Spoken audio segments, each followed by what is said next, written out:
Hello everyone, welcome to story mirror.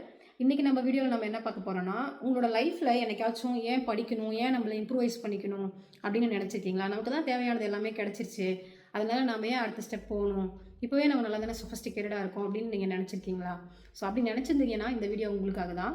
So இது என்னோட real life example தான் உங்களுக்கு கொடுக்க போகிறேன். ஸோ நான் ஒரு 9th ஸ்டாண்டர்ட் படிக்கிறேன். 9th ஸ்டாண்டர்ட் படிக்கும்போது எனக்கு வந்துட்டு எல்லாமே கிடைக்குது. என்னோட ஃபாதர் வந்துட்டு எனக்கு எது தேவையோ எல்லாத்தையுமே வாங்கி கொடுக்குறாங்க.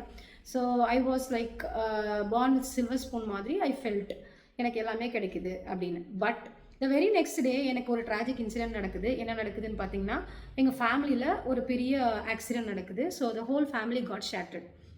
அப்போது உங்களுக்கு தெரிய வரும், இப்போது ஹோல் ஃபேமிலி காட் ஷேட்டர்ட் அப்படின்னா who's there to help me அப்படின்ற ஒரு பாயிண்ட் இருக்கும். ஸோ அந்த பாயிண்டில் தான் எனக்கு இப்போது பிரச்சனையே வருது. எப்போவுமே நமக்கு வந்து எல்லாமே கிடைக்கும்போது நம்ம எதையுமே வந்துட்டு பெரிய விஷயமா நினைக்கிறது இல்லை. பட் நமக்கு ஒரு விஷயம் இல்லாமல் போகும்போது தான் நம்ம எல்லா விஷயத்தையுமே யோசிக்க ஆரம்பிக்கிறோம். ஸோ அப்படி அந்த விஷயம் எனக்கு இல்லாமல் போகும்போது தான் எனக்கு என்ன புரியுது அப்படின்னா, நமக்குன்னு கூட யாருமே இல்லை, we need a self support அப்படின்னு. So that is what the time I started learning. But நான் இதை லேர்ன் பண்ணிக்கிறதுக்கு எனக்கு 4 இயர்ஸ் ஆச்சு.